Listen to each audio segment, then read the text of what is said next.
ભગવદ્ ગીતા અધ્યાય 8 અક્ષર બ્રહ્મયોગ અથવા ભગવત પ્રાપ્તિ। ગામડામાં તમે જોતા હો કે પનિહારીઓ હોય, એ પનિહારીઓ માથા ઉપર 2-3 બેડા એટલે કે ઘડા પાણી ભરેલા લઈને એક કૂવેથી કે તળાવથી પાણી ભરી ઘર તરફ પાછા જતા હોય છે। પાછા આવતા એઓ આજુબાજુમાં રહેલી બીજી સ્ત્રીઓ સાથે પણ વાત પણ કરે છે, પોતે ચાલે છે અને તે ઘડા ઉપર પણ એમનું ધ્યાન હોય છે કે ઘડામાંથી પાણી ઉભરાઈને નીચે ના પડે અથવા ઘડાના નીચે પડે।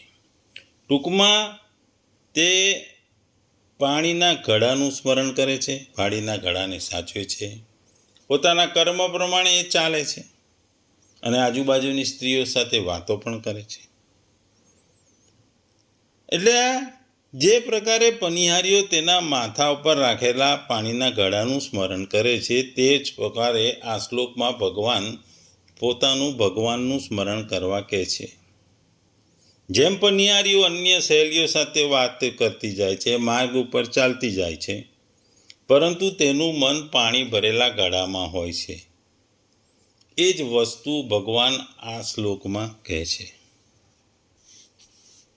આપણે જોઈએ છે કે જેક ફ્રૂટ હોય એને તોડતા પહેલાં તમારે તમારા હાથને ચીકણા રસથી બચાવવા માટે તેલથી ઘસવું જોઈએ। એવી જ રીતે કે ભક્તિના તેલથી તમારું રક્ષણ કરો તો દુનિયા તમને વળગી રહેશે નહીં અને તમે તેનાથી પ્રભાવિત થશો નહીં। ધનવાનના ઘરમાં દાસી હોય, એ દાસી બાળકોની સારવાર રાખે, એ બાળકોની સારવાર કરે, બાળકોને ખવડાવે ધોવડાવે, એ એની કર્મની પ્રક્રિયા છે।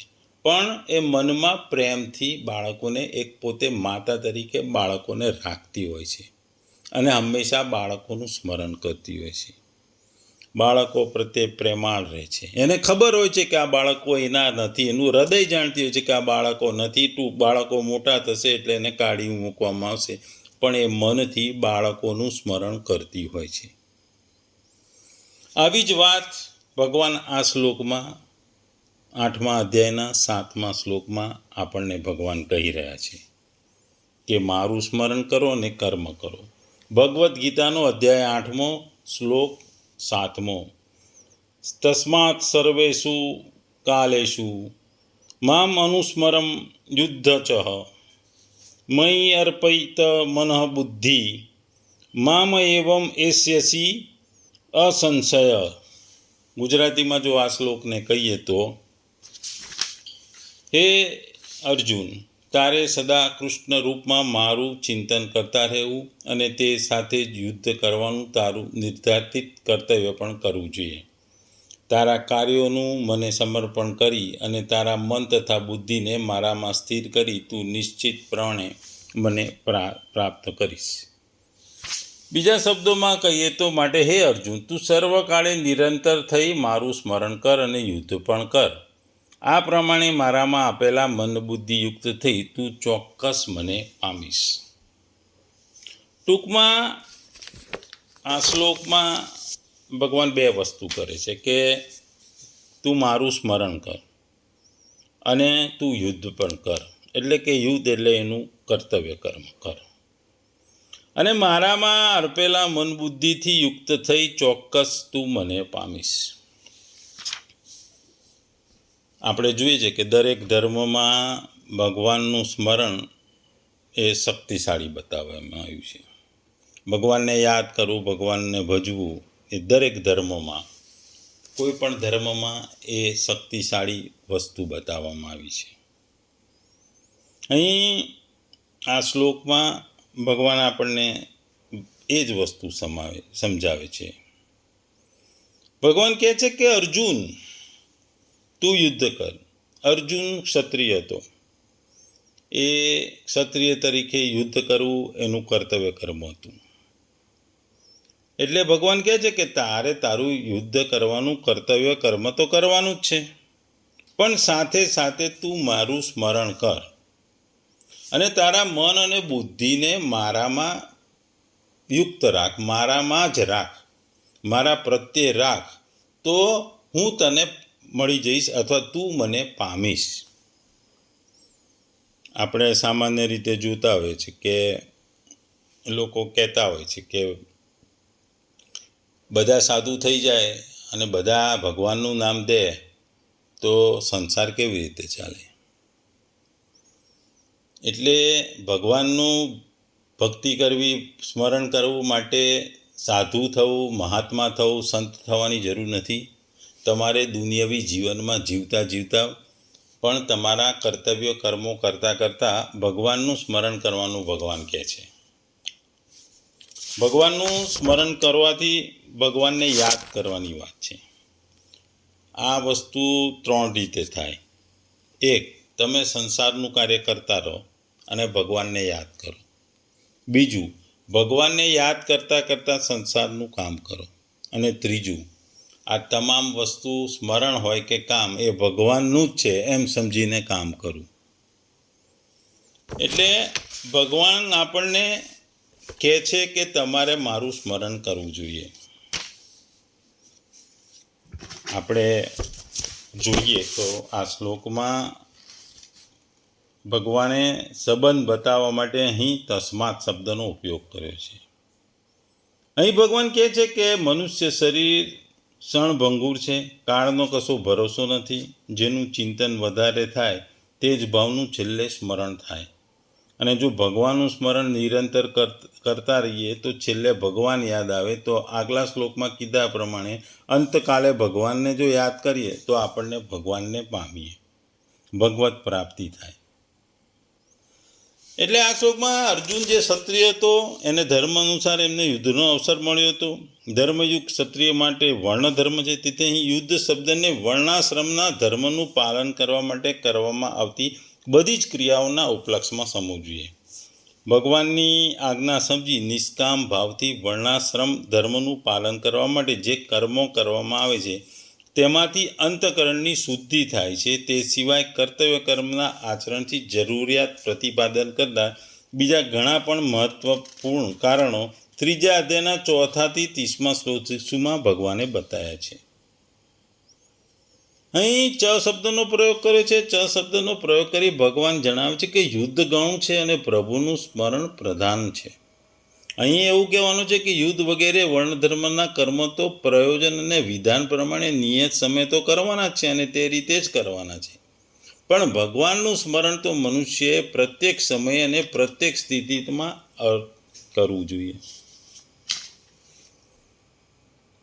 ભગવાન આગળ કહે છે કે ભગવાનનું નિરંતર ચિંતન યુદ્ધ વગેરે વર્ણ ધર્મના કર્મો એક બંને સાથે કેવી રીતે થાય. કારણ કે આ બંને વસ્તુ થાય છે, થઈ શકે. સાધકોની ભાવના, રુચિ અને અધિકાર પ્રમાણે ભિન્ન ભિન્ન યુક્તિઓ છે. ભગવાનના ગુણ અને પ્રભાવને સમ્યક રીતે જાણનારા જે અનન્ય પ્રેમી ભક્તો છે એ સંપૂર્ણ જગતને ભગવાન વડે રચાયેલું અને ભગવાનથી અભિન્ન માને છે તથા ભગવાનનું ક્રીડાસ્તર માને છે. તેમને પ્રહલાદ અને ગોપીઓની જેમ પ્રત્યેક પરમાણુમાં કે અણુમાં ભગવાનના દર્શન થાય છે. તેમના માટે નિત્ય નિરંતર ભગવત સ્મરણની સાથે અનન્ય કર્મો કરતા રહેવું એ ખૂબ સરળ છે. આ તથા જે વિષયો ભોગમાં વૈરાગ્ય થઈને ભગવાનમાં મુખ્ય પ્રેમ થઈ ગયો છે, જે નિષ્કામ ભાવથી કેવળ ભગવાનની આજ્ઞા માનીને ભગવાન માટે વર્ણ ધર્મ પ્રમાણે કર્મ કરે છે, તે પણ નિરંતર ભગવાનનું સ્મરણ કરતાં કરતાં અનન્ય કર્મો કરી શકે છે. આપણે જોઈએ છે કે વાંસના ઉપર ખેલ દેખાડે છે, નટી હોય કે નટો, એ વાંસ પર ચડે અને પોતાના પગનું ધ્યાન રાખી જાત જાતના કર્તવ્યો અને ખેલ દેખાડે છે. કારણ કે એ ખેલ કરો એનું કર્તવ્ય કર્મ છે અને વાંસ ઉપર ચડી પગનું ધ્યાન કરવું એ એનું બીજું કામ છે, જે ભગવાનનું ધ્યાન કરવાની વાત છે. આપણે જોઈએ છીએ કે સ્ટિયરિંગ ઉપર જ્યારે મોટર ચલાવીએ તો આપણે સ્ટિયરિંગ ઉપર ધ્યાન રાખીએ છીએ, પણ સાથે બીજા સાથે પણ વાતો કરીએ છીએ. કારણ કે આપણે જોઈએ છીએ કે અકસ્માત ન થાય એટલે આપણી નજર તો રસ્તા ઉપર હોય છે, આપણો પગ સ્ટિયરિંગ પર હોય છે, હાથ સ્ટિયરિંગ પર હોય છે, પગ બ્રેક અને એક્સિલેટર પર હોય છે. પણ નજર હંમેશા રસ્તા પર હોય છે, છતાં આપણે બાજુવાળા જોડે બેઠેલા જોડે વાત કરી શકીએ છીએ. ભગવાન અહીંયા આગળ કહે છે કે મન બુદ્ધિને ભગવાનને સમર્પિત કરી દેવા. બુદ્ધિથી ભગવાનના ગુણ, પ્રભાવ, સ્વરૂપ, રહસ્ય અને તત્વોને સમજી પરમ શ્રદ્ધા સાથે અટલ નિશ્ચય કરો અને મનથી અનન્ય શ્રદ્ધા પ્રેમપૂર્વક ભગવાનના ગુણ, પ્રભાવ સાથે તેમનું ચિંતન કરવું. એ જ મન બુદ્ધિને ભગવાનને સમર્પિત કરવા કહી શકાય. આગળ આપણે જોયું છે કે 6ઠ્ઠા અધ્યાયના અંતમાં પણ ભગવાને પણ મદ્રતેનાત્મ આત્મારામ પદની વાત કહી હતી. આપણે જોઈએ છીએ કે મન ચંચળ છે, મન વિચારો ઉત્પન્ન કરે છે અને બુદ્ધિ એ વિચારોને મંજૂરી અને પુષ્ટિ આપે છે. તેથી વ્યક્તિએ મન અને બુદ્ધિ બંનેથી ભગવાનનો વિચાર કરવો જોઈએ. મનની આ બે શક્તિઓને ભગવાનમાં સ્થિર કરવી જોઈએ અથવા એમને સમર્પિત કરવા જોઈએ. આ શ્લોકમાં ભગવાને અનુસ્મારા એ શબ્દ વાપર્યો છે. એનો અર્થ થાય છે કે સ્મરણની પાછા સ્મરણ થતું રહે, અર્થાત નિરંતર સ્મરણ થતું રહે. બીજો અર્થ એ થાય છે કે ભગવાન કોઈ પણ જીવને ભૂલતો નથી. ભગવાને 7મા અધ્યાયમાં વેદાહમ કહી વર્તમાનના બધા જીવોને જાણવાની વાત કરી હતી. જ્યારે ભગવાનનું વર્તમાનમાં બધાને જાણે છે ત્યારે ભગવાનનું તમામ જીવોનું સ્મરણ કરવાનું થયું.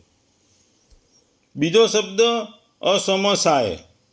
ભગવાન તેમની ઘોષણાઓને સમર્થન આપે છે અને તેમના ભક્તોના મનમાંથી તમામ શંકાઓ અને ડરને બાકાત રાખે છે. તેથી પ્રભુના આજ્ઞામાં શ્રદ્ધા રાખવી, આધ્યાત્મિક સાધના કરવી અને તેમની પ્રાપ્તિ કરવી એ તમામ મુમુક્ષુઓની ફરજ છે. ભગવાન અહીં કર્તવ્ય કર્મ કરવાનું રહે છે અને કર્મ જે કરો, તમે કર્તવ્ય કર્મ કરો તેમાં તમને કોઈ સજા ના મળે.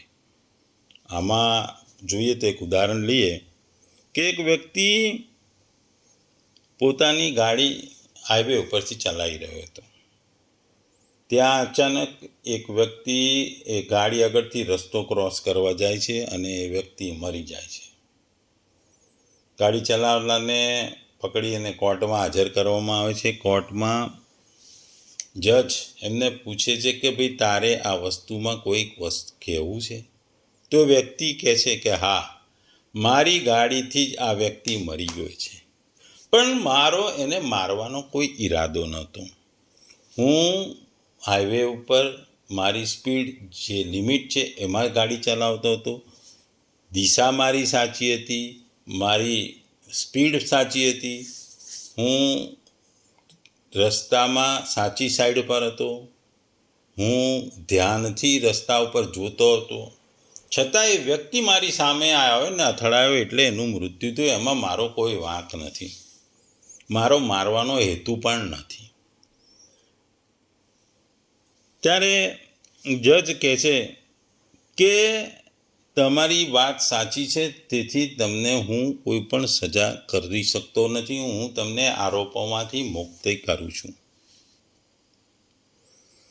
એટલે ભગવાન કહે છે કે જેમ ગાડી ચલાવતા એ ડ્રાઈવરનો એને મારવાનો ઈરાદો નહોતો, તેમ તમે જો તે કર્મ કરો, જે તમે તમામ તમારા કર્તવ્ય કર્મ કરો, એમાં ભગવાન તમને કોઈ ખોટી વસ્તુ આપે અથવા તમને દંડ આપે એવી કોઈ શક્યતા નથી.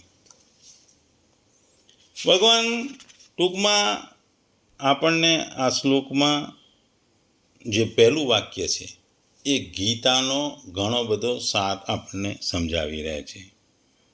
કારણ કે ગીતામાં કર્મ કરવાની વાત કરવામાં આવી છે અને ભગવત પ્રેમ એટલે કે ભગવાનને યાદ કરવા માટેની પણ વાત કરવામાં આવી છે. એટલે આ શ્લોકનો પહેલો સેન્ટન્સ ગીતાનો ઘણો બધો સાર આપણને સમજાવી દે છે. કારણ કે આ પ્રથમ પંક્તિ એ ભગવદ્ ગીતાના ઉપદેશનો મોટામાં મોટો સાર છે.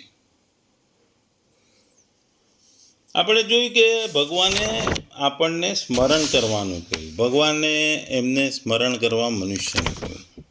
સ્મરણ પણ 3 જાતના હોય છે. એક બોધજન્ય સ્મરણ, ક્રિયાજન્મ સ્મરણ અને સંબંધજન્ય સ્મરણ. આપણે જે વસ્તુ ઉત્પન્ન થઈ છે એ નષ્ટવાળું થવાનું છે. શરીરનું પણ એ છે. જો નષ્ટ થવાવાળા ભાગનો જો આપણે વિવેકપૂર્વક સર્વથા ત્યાગ કરી દે તો પોતાના હોવાપણાનો સ્પષ્ટ બોધ થઈ જાય છે. આથી અહીં બોધજન્ય સ્મરણ નિરંતર ચાલુ રહે છે. તેથી કદી નષ્ટ થતું નથી, કારણ કે આ સ્મરણ પોતાના નિત્ય સ્વરૂપનું છે. બીજું સંબંધજન્યની વાત છે. જ્યારે આપણે શરીર સંસાર સાથે આપણે સંબંધ માનીએ છીએ ત્યાં સુધી ભગવાનનો વાસ્તવિક સંબંધ સ્પષ્ટ થતો નથી. જ્યારે આપણે શરીર અને સંસારના સંબંધના અત્યંત અભાવનો સ્વીકાર કરી લઈએ છીએ ત્યારે જ ભગવાનનો નિત્ય સંબંધ આપમેળે જાગૃત થઈ જાય છે અને ભગવાનનું સ્મરણ ચાલુ થઈ જાય છે. આ સંબંધજન્ય સ્મરણ છે. ક્રિયાજનક સ્મરણ એ અભ્યાસવાળો હોય છે. આપણે આગળ જે વાત કરીએ એમ સ્ત્રીઓ માથા ઉપર બેડું લઈ જાય છે, એ ગાડી ચલાવનારો વ્યક્તિ ડ્રાઈવર, નટ દોરડા પર ચાલતો નટ વગેરે એ ક્રિયાજન્ય સ્મરણના ઉદાહરણ છે. ટૂંકમાં ભગવાન આ શ્લોકમાં ગીતાનો મેઇન ઉદ્દેશ પહેલા વાક્યમાં જ કહી દીધો છે અને આપણને મન અને બુદ્ધિથી પણ ભગવાનનું સ્મરણ કરવાનું કહે છે. કારણ કે આપણે જોઈએ છે કે મન ચંચળ છે. ચંચળ મન તમને જુદી જુદી દિશાઓમાં લઈ જાય, તમને ભૌતિક સુખો પાછળ પણ લઈ જાય. એટલે ભગવાન કહે છે કે તમારે તમારી મન અને બુદ્ધિને મારામાં સોંપીને મારા પ્રત્યે રાખીને જો તમે મારું સ્મરણ કરશો અને સાથે સાથે તમે તમારા કર્તવ્ય કર્મ કરશો તો તમે મને પામશો. કારણ કે મન જે ચંચળ છે એના ઉપર કંટ્રોલ કરવાની જરૂર છે અને મનમાં જે વિચારો અને વિષયો ઉત્પન્ન થાય છે એની મંજૂરી બુદ્ધિ આપે છે. એટલે બુદ્ધિને અને મનને જો ભગવાનના સ્મરણમાં અર્પણ કરી દઈએ તો ભગવાન સિવાય આપણને બીજું કશું દેખાય નહીં. એટલે આપણે જોઈએ છે કે જેમ દીવો જે અંધકાર દૂર કરે છે, જ્યારે દીવો ઓલવવામાં આવે ત્યારે અંધકાર દરેક વસ્તુને ઢાંકી દે છે.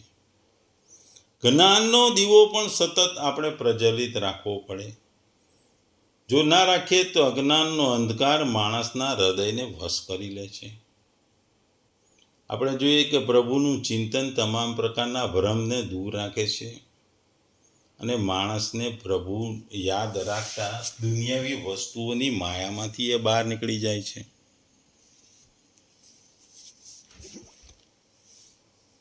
જ્યારે આ શ્લોકની વાત કરીએ છીએ ત્યારે ભગવાન કહે છે કે તમારા મનને મારામાં અનુરક્ત રાખો અને શરીરની સાંસારિક ઉત્તરદાયિત્વને પાલન કરો. આ ઉપદેશ જીવનમાં સમાજમાં જીવતા દરેક વ્યક્તિને લાગુ પડે છે. ચાહે ડૉક્ટર હોય, વકીલ હોય, ગૃહિણી હોય, વિદ્યાર્થી હોય, એન્જિનિયર. કારણ કે અહીં ભગવાન લોકોને આધ્યાત્મિકતા તરફ સાથે વળવા અને સાથે સાથે કર્તવ્ય કર્મ કરવાનું પણ કહે છે.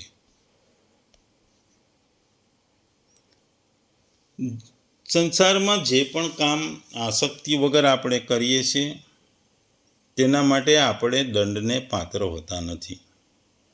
આ સિદ્ધાંત કર્મના નિયમને પણ લાગુ પડે છે. તેથી જ મહાભારતના યુદ્ધ દરમિયાન શ્રી કૃષ્ણ ઉપદેશનું અનુસરણ કરી અર્જુને યુદ્ધ ભૂમિ પર પોતાના કર્તવ્ય કર્મનું પાલન કર્યું અને અંતે શ્રી કૃષ્ણે નોંધ્યું કે અર્જુને કોઈ દુષ્કૃત્ય સંચિત કર્યું નથી. જો તેણે સાંસારિક સુખો અથવા પ્રસિદ્ધિ માટે આસક્તિ સહિત યુદ્ધ કર્યું હોત તો તે કર્મોના બંધનમાં ફસાઈ જાત, પરંતુ તેનું મન મને મારા પ્રત્યે અનુરક્ત રહ્યું. તેણે સંસારમાં રહી કર્તવ્ય કર્મનું પાલન કરવામાં કોઈ પણ સ્વાર્થયુક્ત આસક્તિ રાખી નથી. પરિણામે તેણે જે કંઈ કર્યું છે તે શૂન્યને સાથે ગુણાકાર હતો. જો તમે 10 લાખનો ગુણાકાર શૂન્ય સાથે કરો તો પણ ઉત્તર તો શૂન્ય જ રહેવાનો. ટૂંકમાં ભગવાન આપણને આ શ્લોક દ્વારા ભગવાનનું સ્મરણ કરી નિત્ય સ્મરણ કરવાનું કહે છે. જીવનમાં આપણને ભક્તિ, આપણું કામ અને પરિવાર આ 3 વસ્તુઓને નિભાવવા માટે પણ કહે છે. અને સાથે સાથે ભગવાનનું સ્મરણ જે ભક્તિમાં આવે છે અને પરિવાર અને આપણું કામ એ આપણું કર્તવ્ય કર્મ છે એ પણ કરવાનું કહે છે. આ 2 સિક્કાની 2 બાજુઓ છે, તો જ જીવનનું ગાડું ચાલે.